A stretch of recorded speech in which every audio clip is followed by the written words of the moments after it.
আসসালামু আলাইকুম, সবাইকে আমার শুভেচ্ছা। আশা করি সবাই ভালো আছো। আজকে আমি সৈয়দা মেরিনা আক্তার, সহকারী অধ্যাপক ও বিভাগীয় প্রধান, নারায়ণগঞ্জ কলেজ, তোমাদের সামনে উপস্থিত হয়েছি বাংলা প্রথম পত্রের একটি কবিতা নিয়ে। গত ক্লাসে আমরা বিভীষণের প্রতি মেঘনাদ এটা আলোচনা করেছিলাম। আজকে আমরা ঐকতান কবিতাটি নিয়ে কথা বলবো। আজকের আলোচ্য বিষয় ঐকতান। নামকরণের মধ্যে আমরা লক্ষ্য করি ঐকতান বিষয়টা কি। ঐকতান হচ্ছে সম্মিলিত সুর, এক সুরে যেখানে সকলের কণ্ঠ উচ্চারিত হবে। আমরা লক্ষ্য করব একই সুরে যেখানে সকলের কথা ধ্বনিত হবে, সেটাই হচ্ছে ঐকতান। তাহলে আমাদের সুরের সমন্বয় থাকতে হবে। এই সুর কিসের সুর? এই সুর মানবতার সুর, এই সুর কল্যাণের সুর, এই সুর সাহিত্যের, এই সুর সঙ্গীতের। সাহিত্য সঙ্গীত সাধনায় মানবতার কল্যাণের সুর এক সুর হয়ে যখন ধ্বনিত হবে, সেটাই হচ্ছে ঐকতান। আমরা রবীন্দ্রনাথের একটি বিখ্যাত কবিতা ঐকতান, এটি জন্মদিন নামক কাব্যগ্রন্থের 10ম সংখ্যক কবিতা থেকে নেওয়া হয়েছে। আমরা ঐকতান কবিতা আলোচনায় যাবার পূর্বে আমাদের রবীন্দ্রনাথ ঠাকুরকে নিয়ে কিছু আলোচনা আছে, যেটা আমাদের অবশ্যই জানতে হবে, যেহেতু তার ব্যক্তিগত জীবনের একটা প্রতিফলন এখানে আছে। ব্যক্তিগত সফলতা ব্যর্থতার প্রতিচ্ছবি ঐকতান কবিতার মধ্যে রয়েছে। কবিগুরু রবীন্দ্রনাথ ঠাকুর 1899 সালে জন্মেছেন। আমরা জানি তিনি বিশ্বকবি হিসেবে পরিচিত। রবীন্দ্রনাথ ঠাকুরকে আমরা সাহিত্যের এমন কোনো শাখা নেই যেখানে তার পদচারণা নেই। বাংলা সাহিত্যের গল্প, তিনি কবি হিসেবে পরিচিত, কিন্তু কবি পরিচিতির পাশাপাশি তিনি একজন গল্পকার, তাকে বলা হয় ছোট গল্পের জনক। তিনি একজন ঔপন্যাসিক, তিনি একজন নাট্যকার, তিনি একজন প্রাবন্ধিক, তিনি আলোচক, তিনি সমালোচক, ইত্যাদি ইত্যাদি। তাহলে সাহিত্যের এমন কোনো শাখা নাই যে রবীন্দ্রনাথ ঠাকুরের পদচারণা নাই। সেই রবীন্দ্রনাথ ঠাকুর সাহিত্যের সমস্ত শাখায় বিচরণ করেছেন।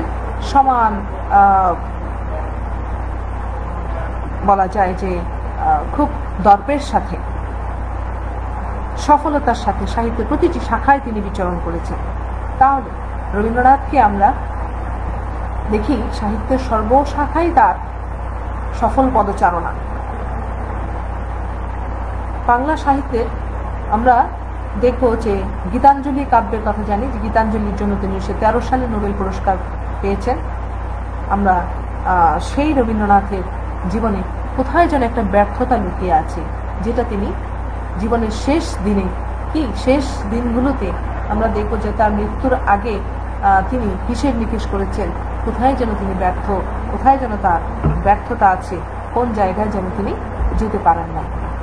তাহলে ঐকতান কবিতায় আমরা লক্ষ্য করব মূল বক্তব্যটি এসে যায় জীবনের শেষ প্রান্তে এসে কবি কবিতার সফলতা ও ব্যর্থতা খুঁজেছেন। তিনি দেখেছেন তার কবিতা সব জায়গায় পৌঁছালেও শ্রমজীবীদের কাছে পৌঁছায় নাই, এখানেই তিনি ব্যর্থ। রবীন্দ্রনাথকে আমরা জানি তিনি রোমান্টিক কবি। রবীন্দ্রনাথকে আমরা জানি তিনি প্রকৃতির কবি, রোমান্টিকতা অবগাহন করেছেন। প্রেম, প্রকৃতি, নারী তার কাব্যে স্থান পেয়েছে। আমরা জানি রবীন্দ্রনাথ ব্যক্তিগত জীবনে জমিদার পরিবারের ছিলেন, এবং এই জমিদারি পরিমণ্ডলের মধ্য দিয়ে তার লেখনী, তাকে অনেক জায়গায় যেতে হয়েছে জমিদারি কার্যের জন্য। আমরা দেখেছি সেই যেমনই করে শ্রমজীবীদের নিয়ে, শ্রমজীবীদের কাছাকাছি হয়ে তাদের জীবন যন্ত্রণা, তাদের জীবনের পাওয়া না পাওয়ার ব্যর্থতা সফলতাগুলো উপলব্ধি করেছিলেন মানিক বন্দ্যোপাধ্যায়। যেমনই করে নজরুল লিখেছেন তাদের জীবন ঘনিষ্ঠ হয়ে তাদের জীবনটাকে কবিতায় স্থান দিয়েছেন। আমরা সেই শ্রমজীবীদের জীবনের যে ব্যর্থতা, হতাশা, নিরাশা, তাদের দ্বন্দ্ব, তাদের যন্ত্রণা, হ্যাঁ, সেই মাটির কাছাকাছি মানুষগুলোকে রবীন্দ্রনাথের কবিতায় পায়নি। রবীন্দ্রনাথ তাই নিজেই উপলব্ধি করেছেন যে তার কবিতা সব জায়গায় পৌঁছালেও কোথায় যেন পৌঁছায় নাই। ঠিক আছে, সেই কোথায় পৌঁছায় নাই সেই জায়গাটা তিনি নির্ণয় করেছেন যে সেই শ্রমজীবীদের কাছে, সেই মাটির কাছাকাছি মানুষ যারা কায়িক ক্লেশী জীবনযাপন করে তাদের কাছে তিনি পৌঁছান নাই। এখানেই তিনি ব্যর্থ, জীবনের শেষ দিনগুলোতে তিনি উপলব্ধি করেছেন সেই ব্যর্থতার কথা। আমরা দেখব রবীন্দ্রনাথের সেই ঐকতান কবিতা আমরা আলাপ করব। ঐকতান কবিতা আমরা একটু পড়ব, না পড়ে আমরা রবীন্দ্রনাথকে বুঝতে পারবো না। সেই পুরো কবিতার আসলে মর্মার্থ হিসেবে আমি যদি বলি, রবীন্দ্রনাথের কবিতায় এক বাক্যে আমি বলি ঐকতান কবিতা যে আমার কবিতা জানি আমি, গেলেও বিচিত্র পথে হয় নাই সে সর্বত্র গানী। তাহলে রবীন্দ্রনাথ নিজেই বলেছেন যে আমার কবিতা আমি জানি, তো বিচিত্র পথে গেছে কিন্তু সব জায়গায় যেতে পারে না, কোনো এক জায়গায় বাদ আছে। তাহলে আমরা সেই কবিতাটি একটু আলাপ করি। কবিতাটি পড়ে আমরা বুঝতে পারবো যে ঐকতান কবিতায় কি তিনি চেয়েছেন, কোথায় তার সফলতা, কোথায় তার ব্যর্থতা। বিপুলাই পৃথিবীরে কতটুকু জানি, দেশে দেশে কত না নগর রাজধানী, মানুষের কত কীর্তি, কত নদী গিরি সিন্ধু মরু, কত না অজানা জীব, কত না অপরিচিত তরু, রয়ে গেল অগোচরে।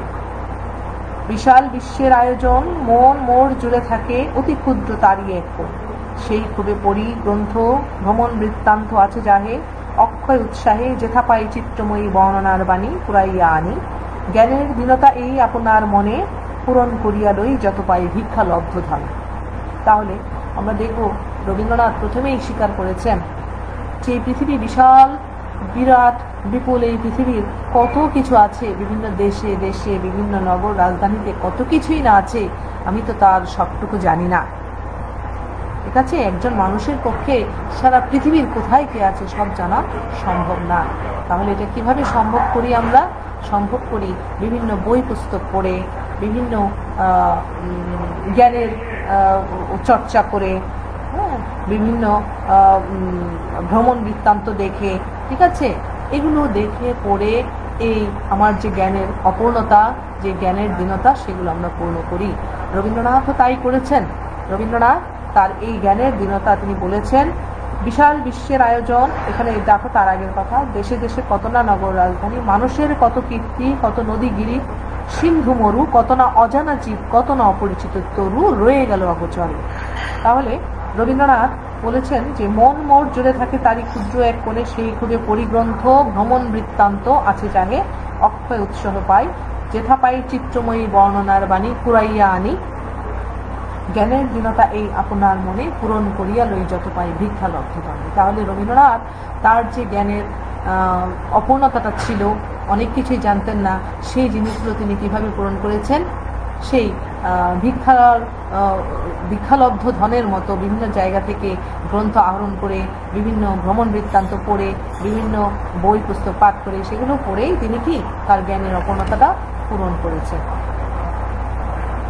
এরপর রবীন্দ্রনাথ বলেছেন আমি পৃথিবীর কবি, যেথা তার উঠে ধ্বনি, আমার বাঁশির সুরে সারা জাতিরে তখনই, এই সরসাধনায় পৌঁছিল না বহুতর ডাক, রয়ে গেল ফাঁক। আমি পৃথিবীর কবি, একজন কবির কাছে সমস্ত পৃথিবী কি তার আপন। কবি কোনো নির্দিষ্ট জাতির নয়, নির্দিষ্ট কোনো ধর্মের নয়, নির্দিষ্ট কোনো গোত্রের নয়। কবি সার্বজনীন, সবার জন্যই তিনি লিখেন, সবার মঙ্গলের জন্যই তিনি লিখেন, সবার কল্যাণের কথা চিন্তা করেই একজন কবির হাতে কলম ওঠে। তাহলে রবীন্দ্রনাথ বলেছেন আমি পৃথিবীর কবি, যথাযথ উঠে ধ্বনি, আমার বাঁশির সুরে সারা জাতিতে তখন। রবীন্দ্রনাথের বাঁশির সুরে পৃথিবীর সুরের সাথে মিলেই তার সুর জেগে উঠবে। ঠিক আছে, এই স্বরধ্বনি পৌঁছিল না বহুতর ডাক, রয়ে গেল ফাঁক। কিন্তু রবীন্দ্রনাথ উপলব্ধি করলেন এই সুর যেন কোনো এক জায়গায় পৌঁছাতে পারে নাই। সেই জায়গাটা কোথায়? কোনো এক জায়গায় তার সেই ফাঁক রয়ে গেছে। এরপরে দেখো প্রকৃতির ঐকতান স্রোতে নানা কবি ঢালে গান নানা দিক হতে, তাদের সবার সাথে আছে মোর এই মাত্র যোগ, পাইনে সর্বোচ্চ তার প্রবেশের দ্বার, বাধা হয়ে আছে মোর বেড়াগুলোর জীবনযাত্রা। এখন বলেছেন যে প্রকৃতির ঐকতান স্রোতে সবার সাথে যুক্ত হওয়াটাই কবির কাজ। নানা কবি ঢালে গান নানা দিক হতে, নানান কবি, নানান সাহিত্যিক, নানান শিল্পী নানানভাবে গান, কবিতা, শিল্প চর্চা দিয়ে যে একই সুরে কথা বলবে, সেই মানবতার কথা, কল্যাণের কথা, আছে সেই একই সুরে কবিও নিজের সুর মেলাতে চান। কবিও চান সেই তো তান স্রোতে নানা কবি ঢালে গান নানা দিক হতে, তাদের সবার সাথে আছে মোর এই মাত্র যোগ, পাইনে সর্বোচ্চ তার প্রবেশের দ্বার। সেই পৃথিবীর সমস্ত কবি শিল্পীদের সাথে তারও একই সুরে কথা বলার কথা, কিন্তু তিনি কোথায় যেন আটকে গেছেন, কোন বেড়া জালে তিনি আটকে গেছেন। তিনি বলেছেন পাইনে সর্বোচ্চ তার প্রবেশের দ্বার, বাধা হয়ে আছে মোর বেড়াগুলোর জীবনযাত্রা। তাহলে তার জীবনযাত্রা কি ছিল? এত বড় কবি, এই বিশ্বকবি, সাহিত্যের সমস্ত শাখায় যার সফল পদচারণা, সেই কবির জীবনে কোনো এক জায়গায় যেতে পারেন নাই। কেন? কি কারণে? কি ছিল তার সেই বাধা? কি ছিল তার সেই বেড়াজাল? সেই বেড়াজাল, তিনি হচ্ছেন জমিদার পরিবারে। তিনি সেই জমিদার পরিবারে থাকার কারণে তার যে চলন বলন, তার যে যাত্রা, সেটা কি সেই জমিদারি পরিমণ্ডলের মধ্যেই বিদ্যমান ছিল। তিনি সেই অন্তঃশ্রেণী, নিম্নবর্গীয়, কায়ক্লেশে জীবনযাপন করা সেই মাটির কাছাকাছি মানুষের কাছে যেতে পারেন নাই। তাদের জীবন ঘনিষ্ঠ হয়ে তাদের জীবনকে নিবিড়ভাবে উপলব্ধি করে তাদের কথা সাহিত্যে স্থান দিতে পারেন নাই। রবীন্দ্রনাথ এই জন্য দুঃখ অনুভব করেছেন যে সেই মাটির কাছাকাছি মানুষ, সেই শ্রমজীবী মানুষ, জেলে, মোটে, মজুর, কামার, কৃষক, এদের জীবনের সাথে জীবন মিলিয়ে তিনি এদের জীবনকে তার সাহিত্যে উপস্থাপন করতে পারেন নাই। এখানেই তিনি ব্যর্থ। কাজেই রবীন্দ্রনাথ বলেছেন পাইনে সর্বোচ্চ তার প্রবেশের দ্বার, বাধা হয়ে আছে মোর বেড়াগুলো জীবনযাত্রা। তার সেই ধনী পরিবেশে তার জীবনযাত্রা, তার জমিদারি পরিবেশে তার জীবনযাত্রাগুলোই তার বেড়াজাল, এর বাইরে তিনি বের হতে পারেননি। চাষি খেতে, এর পরবর্তী স্তবকে দেখো, চাষি খেতে চালাইছে হাল, তাতি বসে তাঁত বনে জেলে ফেলে জাল, বহুদূর প্রসারিত এদের বিচিত্র কর্মভার, তারপরে ভর দিয়ে চলিতেছে সমস্ত সংসার। তাহলে এই বিশ্ব সংসার কাদের উপর ভর দিয়ে চলছে? সেই শ্রমজীবী মানুষদের উপর। চাষি যে চাষ করে, সেই রোদে পুড়ে বৃষ্টিতে ভিজে যে চাষি চাষ করে ফসল ফলায়, সেই ফসল খেয়ে আমরা বেঁচে আছি। সেই তাঁতি যে বস্ত্র বনে, যার বস্ত্র পরিধান করে আমাদের আমরা লজ্জা নিবারণ করি, আমাদের সেই মৌলিক চাহিদাগুলো মেটাচ্ছে কারা? সেই মাটির কাছাকাছি মানুষ, সেই শ্রমজীবী মানুষেরা। আমাদের খাদ্য, বস্ত্র, বাসস্থান, আমাদের সব কিছুর যোগান দিচ্ছে সেই শ্রমজীবী মানুষেরা। সেই মানুষদের কাছেই রবীন্দ্রনাথ যেতে পারেন নাই। এই তার দুঃখবোধ, এই তার যন্ত্রণা। তিনি বলেছেন চাষি খেতে চালাইছে হাল, তাঁতি বসে তাঁত বনে জেলে ফেলে জাল, বহুদূর প্রসারিত এদের বিচিত্র কর্মভার, তারই পরে ভর দিয়ে চলিতেছে সমস্ত সংসার। সেই চাষি, সেই জেলে, সেই তাঁতি, সেই মুঠে মজুর, এদের জীবনকে নিবিড়ভাবে উপলব্ধি করতে পারেন নাই রবীন্দ্রনাথ, অথচ এদের উপর ভর দিয়ে বিশ্ব সংসার চলছে। অতি ক্ষুদ্র অংশে তার সম্মানের চিরনির্বাসনে সমাজের উচ্চ মঞ্চে বসেছি সংকীর্ণ বাতায়নে। আমরা দেখব অতি ক্ষুদ্র অংশে তার সম্মানের চিরনির্বাসনে, রবীন্দ্রনাথ বলেছেন সমাজের উচ্চ মঞ্চে বসেছি সংকীর্ণ বাতায়নে। সংকীর্ণ বাতায়ন মানে কি? বাতায়ন শব্দের অর্থ হচ্ছে জানালা, ছোট্ট একটা জানালা। সংকীর্ণ জানালায় তিনি সম্মানের উচ্চ আসন নিয়ে বসে আছেন। সেই হাইরেজ বিল্ডিং আমরা দেখি, সেই দোতলা, তিনতলা, চারতলা, পাঁচতলা, সেই উপরের স্তরে বসে থাকা মানুষগুলো নিচের দিকে তাকিয়ে মাটির কাছাকাছি সেই শ্রমজীবীদের জীবনকে উপলব্ধি করতে পারে না। তাহলে রবীন্দ্রনাথ সেই উপরের সম্মানের চিরনির্বাসনে তিনি বসেছিলেন। তিনি বলেছেন অতি ক্ষুদ্র অংশে তার সম্মানের চিরনির্বাসনে সমাজের উচ্চ মঞ্চে বসেছি সংকীর্ণ বাতায়নে। আমি সমাজের উচ্চ মঞ্চে বসে আছি, ছোট্ট একটা জানালার উপর দিয়ে সংকীর্ণ বাতায়নে আমি বসে আছি, যে জানালা দিয়ে তাদেরকে দূর থেকে দেখি আমি। তাহলে সেই সংকীর্ণ বাতায়নে, উচ্চ মঞ্চে সম্মানের চির নির্বাসন, এটাকে তিনি নির্বাসন বলেছেন। এটা আসলে একটা নির্বাসনের মতোই, যে ওদের সেই নিম্নবর্গের মানুষের, সেই শ্রমজীবী মানুষের জীবন জগৎ থেকে বিচ্ছিন্ন হয়ে তিনি যেন নির্বাসিত হয়ে আছেন উচ্চ মঞ্চের বেড়াজালে। ঠিক আছে, তাহলে সেই জমিদারি পরিমণ্ডলকে তিনি অতিক্রম করতে পারেননি। তিনি দূরে জানালা দিয়ে দূর থেকে দেখেছেন সেই শ্রমজীবী মানুষকে, তিনি কাছাকাছি হতে পারেন নাই, তাদের জীবনের সাথে জীবন মিলাতে পারেন নাই, এই তার ব্যর্থতা। মাঝে মাঝে গেছি আমি ওপারের প্রাঙ্গণের ধারে, ভেতরে প্রবেশ করি, সে শক্তি ছিল না একেবারে। তাহলে রবীন্দ্রনাথ কি বলেছেন, যে মাঝে মাঝে গেছি আমি ওপারের প্রাঙ্গণের ধারে। তার যে মন চাইতো না তা নয়, তার মন চাইতো এই শ্রমজীবীদের নিয়ে কিছু করা, কিছু লেখা, কিন্তু তিনি আসলে সে শক্তিটা, সে সাহসটা পেতেন না তাদের কাছাকাছি হওয়া। তার সেভাবে যাওয়া হয়ে ওঠেনি, সেই শ্রমজীবীদের জীবন ঘনিষ্ঠ হওয়া তার পক্ষে সম্ভব হয়ে ওঠেনি। তাই তিনি বলেছেন, মাঝে মাঝে গেছি আমি ওপারের প্রাঙ্গণের ধারে, ভিতরে প্রবেশ করি, সে শক্তি ছিল না একেবারে। এরপরে দেখো, জীবনে জীবন যোগ করা, না হলে কৃত্রিম পণ্যে ব্যর্থ হয় গানের পসরা। তাই আমি মেনে নেই সে নিন্দার কথা, আমার সুরের অপূর্ণতা। তিনি বলেছেন তার সুর অপূর্ণ, যে ঐকতান, যে সুর সকলের সুরের সাথে মিলে যাবে, সেই সুরটা যেন অপূর্ণ হয়ে আছে, তার সুরের অপূর্ণতা। জীবনে জীবন যোগ করা, না হলে কৃত্রিম পণ্যে ব্যর্থ হয় গানের পসরা। তাই আমি মেনে নেই সে নিন্দার কথা। কারো জীবনের সাথে জীবন যোগ না করলে সেই জীবনকে সাহিত্যে নিবিড়ভাবে প্রতিফলন করা যায় না। আমরা মানিক বন্দ্যোপাধ্যায়কে দেখেছি, পদ্মা নদীর মাঝি, তিনি কিভাবে এত বিখ্যাত একটি উপন্যাস লিখেছেন। সেই পদ্মার মানুষের জীবন, তাদের হতাশা, তাদের ব্যর্থতা, তাদের যন্ত্রণা, তাদের লিবিডো চেতনা, তাদের প্রেম, তাদের সবকিছু তিনি কিভাবে নিখুঁতভাবে তুলে এনেছেন। কারণ মানিক বন্দ্যোপাধ্যায় সেই জেলে, সেই মাঝি, ওদের সাথে জীবন মিলিয়ে তাদেরকে নিবিড়ভাবে উপলব্ধি করে তারপরেই তাদেরকে সাহিত্যে স্থান দিয়েছেন। এবং আমরা দেখব সেই সাহিত্য সফল সাহিত্য হয়েছে, কৃত্রিম হয়নি। কাজেই রবীন্দ্রনাথ বলেছেন যে সেই কৃত্রিম হয়ে যাবে যদি জীবনে জীবন যোগ না করে আমি কিছু লিখতে যাই, সেটা কৃত্রিম হয়ে যাবে, সফলতা আসবে না সেখানে, সেটা একটা নকল হয়ে যাবে। তাহলে আমরা দেখব সাহিত্যে যখন কোনো কবি, কোনো শিল্পী সেই গণমানুষকে, সেই শ্রমজীবী মানুষের জীবনকে তুলে আনতে চান, তাহলে সেই শ্রমজীবীদের জীবনকে নিবিড়ভাবে তাকে উপলব্ধি করতে হবে, তবেই তার সাহিত্য সুন্দর হবে, সার্থক হবে। আমরা এই জন্য রবীন্দ্রনাথ বলেছেন, জীবনে জীবন যোগ করা, না হলে কৃত্রিম পণ্যে ব্যর্থ হয় গানের পসরা। তাই আমি মেনে নেই নিন্দার কথা, আমি মেনে নিয়েছি আমার নিন্দার কথা, আমার সুরের অপূর্ণতা আমি মেনে নিয়েছি। এরপরে তিনি বলেছেন, আমার কবিতা জানি আমি, গেলেও বিচিত্র পথে, হয় নাই সে সর্বত্র দান। ওই যে আমি প্রথমেই বলেছিলাম, সমস্ত ঐকতান কবিতার সমস্ত বিষয়টা যেন একটা বাক্যে আমি বলে দিতে পারি, সেটা হচ্ছে, আমার কবিতা জানি আমি, গেলেও বিচিত্র পথে, হয় নাই সে সর্বত্র গামী।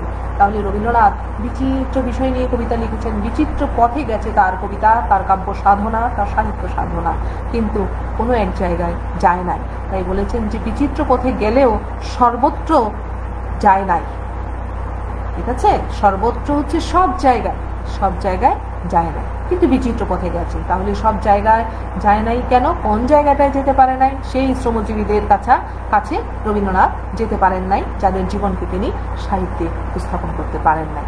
তাহলে আমার কবিতা জানি আমি, গেলেও বিচিত্র পথে, হয় নাই সে সর্বত্র গামী। কিশোরকের জীবনের শরীর যে জন, কর্মে কথায় সত্য আত্মীয়তা করেছে অর্জন।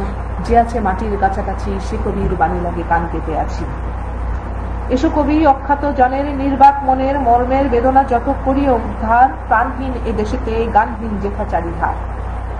তাহলে তিনি বলেছেন, কৃষকের জীবনের শরীর যে জন, একজন কৃষকের জীবনের সাথে যদি জীবন না মেলানো যায়, তাহলে কৃষকের কথা কিভাবে সাহিত্যে উঠে আসবে? একজন সাহিত্যিক, একজন কবি কৃষকের জীবনকে নিবিড়ভাবে উপলব্ধি করবেন, তার সাথে কথা বলবেন, তার জীবনটা দেখবেন, তবেই না তার সাহিত্যে, তার শিল্পকর্মে কি কৃষকের জীবনটা উঠে আসবে। তাহলে বলেছেন যে সেই মাটির কাছাকাছি মানুষ কারা? সেই শ্রমজীবী, সেই কৃষক, সেই মুঠে মজুর শ্রেণী, সেই জেলে তাঁতি, এরাই মাটির কাছাকাছি মানুষ। তাহলে সেই কবি বলেছেন যে কিষানের কাছে জীবনের শরীর যে জন কর্মে ও কথায় সত্য আত্মীয়তা করেছে অর্জন। কৃষকের জীবনের কাছাকাছি যে সে তার কর্মে ও কথায় সত্যটাই উচ্চারণ করতে পারে। যে আছে মাটির কাছাকাছি সে কবির বাণী লাগি কান পেতে আছে। এখন কবি বলেছেন যেহেতু আমি পারি নাই, আমি এমন একজন কবিকে চাই যে এই মাটির কাছাকাছি মানুষগুলোর কথা তার শিল্পকর্মে, তার কবিতায়, তার সাহিত্যে স্থান দিবে। তাহলে এমন কবির জন্য কবি রবীন্দ্রনাথ কান পেতে আছেন, যেটা তিনি পারেন নাই, যে মাটির কাছাকাছি মানুষের কথা তিনি লিখতে পারেন নাই। তিনি বলেছেন যে আছে মাটির কাছাকাছি সে কবির বাণী লাগে কান পেতে আছি। এসো কবি অখ্যাত জনের নির্বাক মনের মর্মের বেদনা যত করিয়া উদ্ধার। এবার বলেছেন এসো কবি, সেই কবির যার জন্য কবি কান পেতে আছেন, কবি রবীন্দ্রনাথ কান পেতে আছেন, সেই কবিকে আহ্বান করেছেন যে এসো কবি, তুমি এসে কাদের কথা লিখো? সেই নির্বাক মানুষের কথা লিখো। কেন তাদেরকে নির্বাক বলা হয়েছে? সেই শ্রমজীবী মানুষদেরকে কেন নির্বাক বলা হয়েছে? সেই অখ্যাত জন বলা হয়েছে এসো কবি অখ্যাত জনের নির্বাক মনের মর্মের বেদনা যত করিও উদ্ধার। সেই অখ্যাত জন, সেই নির্বাক কারা? সেই শ্রমজীবী মানুষ। কারণ তারা অখ্যাত, তারা বিখ্যাত নয়। তারা বিখ্যাত নয়, সমাজের উচ্চ তলার মানুষ নয় বলে কি তাদেরকে নিয়ে কেউ লিখে না, কেউ মাথা ঘামায় না, তাদেরকে সমাজের উচ্চ তলায় স্থান দেয় না। হ্যাঁ, আমরা দেখবো সেই নিম্ন শ্রেণীর, সেই অন্তঃশ্রেণীর মানুষগুলোকে সেই অখ্যাত জন বলা হয়েছে। তারপর নির্বাক বলা হয়েছে কেন? যে তাদের কথার কোনো মূল্য নেই, তারা নির্বাকই হয়ে আছে। তাদের কথা বললেও কেউ শুনে না, তারা নির্বাক হয়ে নীরবে সবকিছু মেনে নেয়, নীরবে মেনে নেয় তাদের দুঃখ যন্ত্রণা কষ্টগুলো। তাদের কথা বলার মতো কেউ নাই, তাদের কথা শোনার মতো কেউ নাই। তাই রবীন্দ্রনাথ বলেছেন, এমন একজন কবিকে তিনি চেয়েছেন, আহ্বান করেছেন যে এই নির্বাক, এই অখ্যাত শ্রমজীবী মানুষদের জীবনের কথাগুলো যেন সে বের করে আনতে পারে। কবি বলেছেন এসো কবি অখ্যাত জনের নির্বাক মনের মর্মের বেদনা যত করিও উদ্ধার। প্রাণহীন দেশেতে গানহীন যেথাচারী ভাব। এরা প্রাণহীন, এরা গানহীন। এই শ্রমজীবী মানুষের জীবনে প্রাণ নেই, গান নেই, কোনো আনন্দ নেই। এদের শুধু যন্ত্রণা, দুঃখ, কষ্ট, অভাব, দারিদ্র, যন্ত্রণা। ঠিক আছে, এই মানুষের ভেতরকার মর্মের বেদনাগুলো যেন তুলে আনতে পারে এমন একজন কবিকে তিনি আহ্বান করেছেন, যেটা রবীন্দ্রনাথের পক্ষে সম্ভব হয়নি। তাহলে আমরা বারবারই ঘুরে ফিরে পাচ্ছি সেটা কি? রবীন্দ্রনাথ এই জায়গাটাতেই ব্যর্থ, যে সেই শ্রমজীবীদের কথা তিনি তার সাহিত্যে স্থান দিতে পারেন নাই, তাদের মর্মের বেদনা তিনি উদ্ধার করতে পারেন নাই। এরপরে প্রাণহীন এ দেশেতে গানহীন যেথাচারীদার। এসো পূর্ণ করি দাও তুমি অবজ্ঞার তাপে শুষ্ক নিরানন্দ সেই মরুভূমি, এসে পূর্ণ করে দাও তুমি। তাহলে বলেছেন যে এই অবজ্ঞার তাপে মরুভূমির মতো হয়ে আছে যে অন্তঃশ্রেণীর মানুষগুলোর জীবন, সেই মানুষের জীবন তুমি আনন্দে ভরপুর করে দাও, সজীব করে দাও। তাদের জীবনের কথা তুলে আনো সাহিত্যে, তাদেরকে সম্মান দাও, তাদেরকে মর্যাদা দাও, সাহিত্যের উচ্চ স্তরে তাদেরকে সম্মান দাও। ঠিক আছে, অবজ্ঞার তাপে শুষ্ক নিরানন্দ সেই মরুভূমি, এসে পূর্ণ করে দাও তুমি। অন্তরে যে উৎস তার আছে আপনারই, তাই তুমি দাও তো উদ্বারী। তাদের অন্তরের কথা তুমি বের করে আনো। ঠিক আছে, তাদের অন্তরের উৎসটাকে তুমি উদ্বারী করে দাও। সাহিত্যের ঐকতান সঙ্গীত সভায় একতারা যাহাদের, তারাও সম্মান যেন পায়। সেই একতারা হাতে বাউল শিল্পীরা পথে ঘাটে গান গেয়ে বেড়াতো, তাদের জীবনের কথা একতারা তারের মধ্যে যেন সুরে সুরে বেজে উঠতো। তাদের কথা শোনার মতো উঁচু স্তরের লোক নাই, তারা পথে পথে ঘুরে বেড়াতো তাদের দুঃখ যন্ত্রণার কথাগুলো। কবি বলেছেন সেই একতারা যাহাদের, সেই পথে ঘাটে যারা ঘুরে ফিরে যাদের মর্মের বেদনাগুলো প্রকাশ করতো, সেই একতারা যাহাদের হাতে, তারাও যেন সাহিত্যে স্থান পায়। তাদের কথাও কি সাহিত্যে স্থান দিয়ে তাদের উচ্চ মর্যাদায় আসন যেন দেওয়া হয়। তাহলে কবি কি রবীন্দ্রনাথ চেয়েছেন পরবর্তী কোনো একজন কবি আসুক, যে এই অখ্যাত জনের নির্বাক মনের মর্মের বেদনা উদ্ধার করবে। সাহিত্যের ঐকতান সঙ্গীত সভায় একতারা যাহাদের, তারাও সম্মান যেন পায়। মুখ যারা দুঃখে সুখে নতশে স্তব্ধ, যারা বিশ্বের সম্মুখে অগুগুণী, কাছে থেকে দূরে যারা, তাহাদের বাণী যেন শুনে। তাহলে বলা হয়েছে মুখ যারা দুঃখে সুখে, এরা কি মুখ, এরা বধির, কারণ আমি বলেছি যে এরা কিছু শুনে না, শুনেও লাভ নেই, এদের কথাও কেউ শুনে না, ঠিক আছে, এরা মুখ, এরা বধির, এরা কথা বলতে পারে না, এরা স্তব্ধ, এরা নতশির, নত হয়ে থাকে সমাজের কাছে। মুখ যারা স্তব্ধ যারা, তারা কি তাদের কাছে থেকে দূরে যারা, তাহাদের বাণী যেন শুনি। বলেছেন যে এই নতশির স্তব্ধ যারা বিশ্বের সম্মুখে, যারা বিশ্বের সম্মুখে স্তব্ধ হয়ে আছে, নত হয়ে আছে, এদের বাণী যেন শুনি, ঠিক আছে। এমন গুণী কবিকে তিনি আহ্বান করেছেন যে এমন গুণী একজন কবি আসো, এই নতশির স্তব্ধ যারা বিশ্বের সম্মুখে, তাদের কথা তুলে ধরো সাহিত্যে, তাদের কথা তুলে ধরো কবিতায়, হ্যাঁ, কাছে থেকে দূরে যারা, তাহাদের বাণী যেন শুনি। এই শ্রমজীবী মানুষগুলো কি আমাদের সবচেয়ে কাছের মানুষ, এরা আমাদের কাছেই আছে, এরা আমাদের আশেপাশেই আছে, কিন্তু কাছে থেকেও এদেরকে আমরা কি দূর করে রেখেছি, কাছে থাকার পরেও এদেরকে আমরা কি দূরে সরিয়ে রেখেছি। কাজেই বলা হয়েছে এই শ্রমজীবী এই মানুষগুলো আমাদের কাছের, এই কাছে থেকেও দূরে যারা, তাহাদের বাণী যেন শুনি। এখানেই কবিতার শেষ। আমরা লক্ষ্য করব যে কবি বলেছেন এই নতশির স্তব্ধ মানুষগুলো, বিশ্বের সম্মুখে যারা অন্তঃশ্রেণী, সেই মুঠি মজুর শ্রমজীবী মানুষ, তারা বিশ্বের সামনে নত হয়ে আছে, সেই বধির হয়ে আছে, স্তব্ধ হয়ে আছে, তাদের ভিতরের যন্ত্রণা, তাদের হাহাকার, তাদের জীবন, তাদের হতাশা, ব্যর্থতার প্রতিচ্ছবি, তাদের জীবন, তাদের আনন্দ, বেদনা, সব কিছু সাহিত্যে প্রতিফলিত যেন হয়, এমন একজন কবিকে তিনি আহ্বান করেছেন। কবি সেই কবির জন্যই কান পেতে আছেন, সেই কবির সেই নতশিরে স্তব্ধ যারা, বিশ্বের সম্মুখে, কাছে থেকে দূরে যারা, তাহাদের বাণী যেন শুনে। কবি অপেক্ষায় আছেন, তাদের বাণী একদিন শুনতে পাবেন, কি এমন একজন কবির মাধ্যমে যিনি শিল্পে সাহিত্যে তাদের স্থান দেবে, যেটা তিনি পারেননি। আমরা ঐকতান কবিতায়, আমরা এখানে কবিতার প্রতিটি পর্বই আমাদের কাছে গুরুত্বপূর্ণ, প্রতিটি পর্বের ব্যাখ্যা বিশ্লেষণ আমি তোমাদের করেছি। আমরা প্রতিটি পর্বের যে 4-5টি করে লাইন আছে, এখানে প্রতিটি লাইনের ব্যাখ্যা বিশ্লেষণ আমি তোমাদের বলেছি। এখানে আছে বিপুলা এই পৃথিবীরে, তারপর ডট ডট আছে অগোচরে, তার মানে বিপুলা এই পৃথিবীরে কতটুকু জানি, দেশে দেশে কত না নগর রাজধানী, মানুষের কত কীর্তি, কত নদী গিরি সিন্ধু মরু, কত না অজানা জীব, কত না অপরিচিত তরু, হ্যাঁ, রয়ে গেল অগোচরে। এখানে আমরা লক্ষ্য করব যে সেই প্রথম স্তবকের ব্যাখ্যা বিশ্লেষণ এখানে। দ্বিতীয় স্তবকে আছে বিশাল বিশ্বের আয়োজন, তারপরে আমরা লক্ষ্য করব যে শেষের দিকে আছে বিখ্যালব্ধ ধনে, যে বিশাল বিশ্বের আয়োজনের আমরা মন জুড়ে থাকে ক্ষুদ্র, তার আমরা লক্ষ্য করবো যে বিভিন্ন গ্রন্থ বৃত্তান্ত পড়ে আমরা যে বিষয়গুলো জানি, হ্যাঁ, আমরা পৃথিবীর বিভিন্ন বিষয়ে জ্ঞান অর্জন করি, হ্যাঁ, জ্ঞানের দীনতা পূর্ণ করে নেই, এই বিষয়গুলো। তারপরে আছে আমি পৃথিবীর কবি, তারপরে শেষে আছে রয়ে গেল ফাঁক। আমরা জানি আমি পৃথিবীর কবি, এই স্তবকের কথা আমি তোমাদের বলেছি যে পৃথিবীর কবি হিসেবে সকলের সুরের সাথে সুর মেলানোই তার কাজ, কিন্তু কোথাও যেন একটা ফাঁক রয়ে গেছে। তারপরে স্তবকে আছে প্রকৃতির ঐক্যতান স্রোতে, নানা কবি ডালে গান নানা দিক হতে, প্রকৃতির ঐক্যতান স্রোতে যে মিলেমিশে এক সুর হওয়ার কথা, একই তান হওয়া, এটাই কবি চান, হ্যাঁ, কিন্তু সর্বত্র তিনি তার সাহিত্য প্রবেশ করতে পারেননি, এখানে তার ব্যর্থতা, অপূর্ণতা। তারপরে স্তবকে আছে চাষি খেতে চালাইছে হাল, হ্যাঁ, আমরা জানি চাষি, কাকি, জেলে, কামার কুমার, এদের কথা কবি বলেছেন যে সম্মানের, এরা শ্রমজীবী, এদের উপর দিয়ে পৃথিবী ভর করে চলছে, অথচ সম্মানের চিরনির্বাসনে কি আমি উচ্চ মঞ্চে সংকীর্ণ বাতায়নে বসে এদের কাছ থেকে বিচ্ছিন্ন হয়ে আছি। কবির মনে এই দুঃখই যন্ত্রণা, সেই শ্রমজীবীদের কাছাকাছি তিনি যেতে পারেন নাই, এখানেই তার ব্যর্থতা, এখানেই তার অপূর্ণতা। তাহলে আজকের মতো কবিতা এখানেই শেষ। আশা করি তোমরা খুব ভালোভাবে বুঝতে পারবে।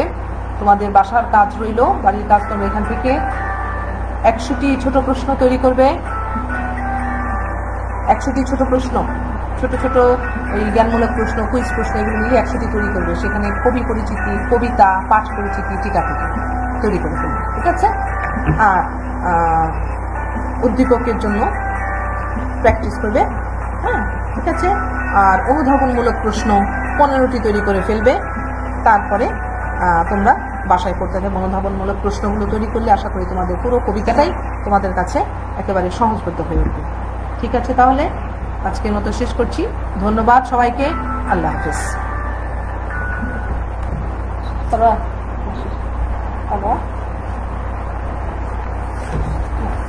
হ্যালো।